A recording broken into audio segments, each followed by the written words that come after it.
এবং বিশ্ব মুসলিমকে আমরা সালাম এবং শুভেচ্ছা জানাচ্ছি।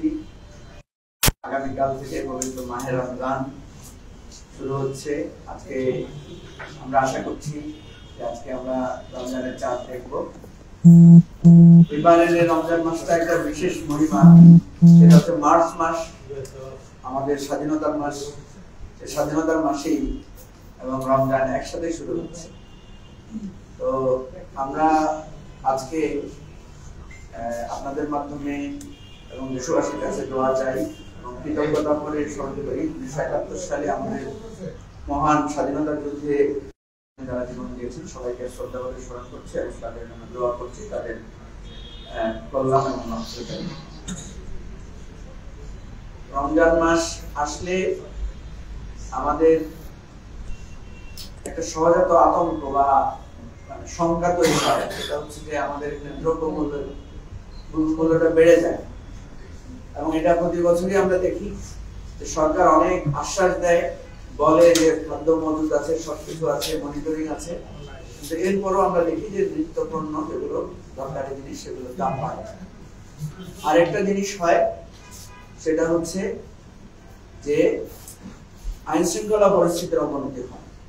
চুরি ডাকাতি ছিনতাই এগুলো খুব বেড়ে যায়। আর ঢাকা সহ গুরুত্বপূর্ণ শহরগুলোতে যানজট ভয়াবহ আকার ধারণ করে। বিশেষ করে 2টার পর থেকে আমরা দেখি যে এমন যানজট হয় যে অফিস শেষ করে বাসায় গিয়ে অনেকে ইফতার করতে পারেন না। এবং এই সমস্ত কারণে কিন্তু রমজানে আমাদের অফিস আওয়ারও কমে যায়। আমরা এরকম অভিযোগ পাই যে দুপুরের পর থেকে দেখা যায় অফিসগুলো খালি হয়ে যাচ্ছে। তো এই বিষয়গুলো নিয়ে আমরা আজকে কথা বলবো। আরেকটি বিষয় আপনারা জানেন যে আমাদের গত কয়েক বছর ধরে আমরা একটা প্র্যাকটিস করি, সেটা হচ্ছে যে রমজানে আমরা ছিন্নমূল এবং অসহায় রোজাদারদের জন্য আমরা একটা মডেল ইফতার প্রোগ্রাম চালু করেছি। সেটা হচ্ছে 1000 থেকে 1500 রোজাদারের জন্য আমরা একটা পুষ্টিকর স্বাস্থ্যসম্মত খাবারের একটা ইফতারের প্রোগ্রাম আমরা আয়োজন করি। এবং এই কনসেপ্টটা একজন ব্যবসায়ী আমার সাথে, উনি আমাদের একজন সিনিয়র ভাই, ওনার সাথে একটা আলোচনা হচ্ছিল। উনি বেসিক্যালি হেলথ কনসার্ন থেকে বলছিলেন যে বাংলাদেশের মানুষের প্রতিদিনকার যে খাবার, বিশেষ করে গরিব মানুষদের যে খাবার, সেখানে পুষ্টিকর খাবারের যথেষ্ট ঘাটতি থাকে। উনি বলেছেন এমন একটা মিল যদি দেওয়া যায় সবাইকে, যেটা দিয়ে পুরো দিনের পুষ্টিটা, তার সারাদিনের যে খাবার চাহিদা সেটা আমরা পূরণ করতে পারবো। তো উনি আমাকে বললেন যে আমরা এই ধরনের একটা মডেল প্রোগ্রাম চালু করতে পারি কিনা, যে আমরা গরিব লোকদের জন্য একটা উন্নত মানের খাবার আমরা তাদেরকে এটা দিব। তখন আমি ওনাকে বলেছিলাম যে এটা বেশি ভালো হয় যে রমজানে যদি এটা আমরা চালু করতে পারি, কারণ রমজানে মানুষের মধ্যে একটা আকাঙ্ক্ষা থাকে যে মানুষকে সহযোগিতা করা, সাহায্য করা। উনি তখন বললেন যে এটা ভেরি গুড আইডিয়া। আজ থেকে প্রায় 3 বছর আগে এই আইডিয়াটা তখন আমরা অ্যাকসেপ্ট করি। উনি আমাদেরকে বলেছিলেন যে ঠিক আছে, আপনারা এটা চালু করে একটা মডেল আকারে দেন, তাহলে আমরা এটা বিভিন্ন জায়গায় করব। তো প্রথম বছর আমরা 1000 লোকের প্রতিদিন ইফতার করানোর একটা কর্মসূচি হাতে নিয়েছিলাম এবং সেখানে ভালো মানের খাবার, পুষ্টিকর খাবার এবং খুবই হাইজেনিক পদ্ধতিতে রান্না করে গরম গরম খাবার পরিবেশনের একটা প্র্যাকটিস আমরা করেছি। প্রথম বছর একটু কষ্ট হয়েছে, পরের বছর থেকে আস্তে আস্তে আমরা দেখেছি যথেষ্ট সাপোর্ট আমরা পাই। স্বেচ্ছাসেবকরা এখানে কাজ করেন এবং অনেক লোকেরা আছেন যারা আমাদেরকে আর্থিকভাবে সহযোগিতা করেন এই কাজটি করার জন্য। আমরা আসলে খুব বেশি আর্থিক সহযোগিতার চাইতেও আমরা গুরুত্ব দেই যে এই কাজে যাতে সবাই ইনভলভ হয়, এই কাজটা যাতে মানুষ আগ্রহী হয় এবং এই ধরনের মডেল যাতে সবাই ব্যক্তিগতভাবে, সামাজিকভাবে, রাষ্ট্রীয়ভাবে, রাজনৈতিক দলগুলো, সামাজিক দলগুলো, সংগঠনগুলো যাতে এটা চালু করে।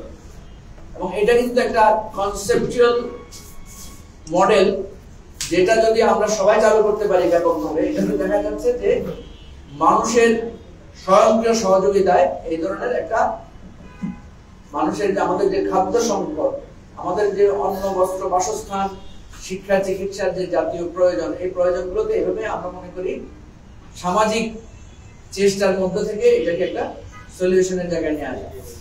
সেজন্য আমাদের কেন্দ্রীয় অফিসের নিচে যেই এখানে যে বিজয় একাত্তর চত্বর আছে, সেখানে আমরা প্রতিদিন একটা প্যান্ডেলও করেছি, আপনারা দেখেছেন।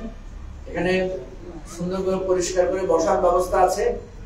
আমরা এই অঞ্চল সহ বিভিন্ন জায়গায় আমরা বিভিন্নভাবে তাদের কাছে আহ্বান পৌঁছাই যে আপনাদের যাদের খাবারের সংকট আছে আপনারা চলে আসবেন বিকেল 5টায়। আসলে আমরা সবাইকে বসিয়ে এখানে ইফতারের, এখানে ধনী গরিব সবাই বসে আমরা ইফতার করি। আমি দেখেছি গত বছর অনেক ভালো ভালো মানুষরাও এবং অবস্থা সম্পন্ন মানুষরাও অনেকে এসেছেন যে বলছেন যে আমরা এই দুঃখী দরিদ্র মানুষের সাথে ইফতারটা করতে চাই। তো ফলে আমরা এখানে কোনো ব্যারিয়ার রাখছি না, আমরা সবাইকে আহ্বান করছি আপনারা আমাদের এই মডেল ইফতারে অংশগ্রহণ করতে পারেন।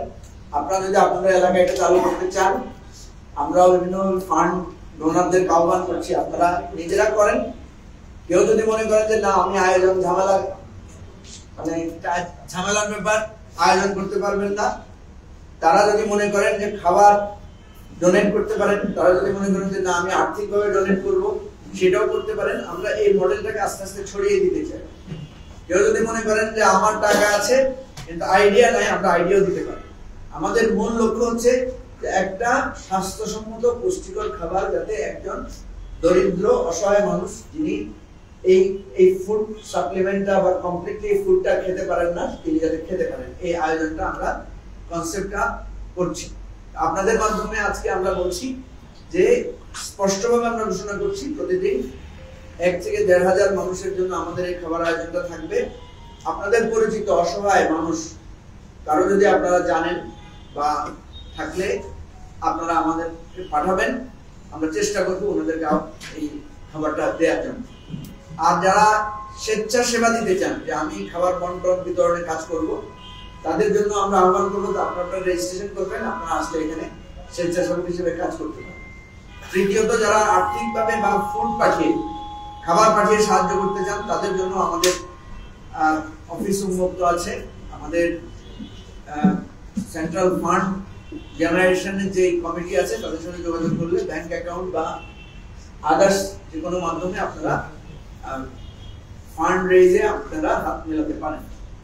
প্রিয় ভাই বন্ধুগণ, যে কথাটি আমি প্রথমে বলেছিলাম যে রমজান আসলে একটা চক্র সক্রিয় হয় যে কিভাবে দ্রব্যমূল্য কৃত্রিমভাবে বাড়ানো যায়, এবং আরেকটা চক্র সক্রিয় হয় কিভাবে জননিরাপত্তা বিঘ্নিত করে মানুষের জনজীবনকে ক্ষতিগ্রস্ত করা যায়।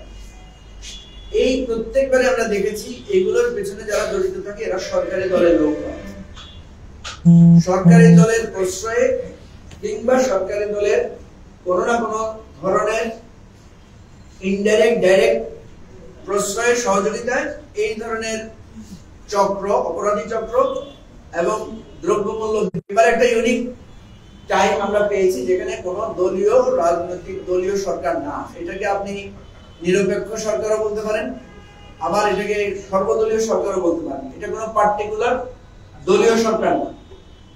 ফলে এবার আমরা প্রত্যাশা করছি, এটা স্বাভাবিক আমাদের প্রত্যাশা, যে এবার এই ধরনের কোনো সিন্ডিকেট হবে না, এবার এই ধরনের কোনো খুন খারাপি, মানুষের চুরি ডাকাতি রাহাজানি এগুলো হবে না।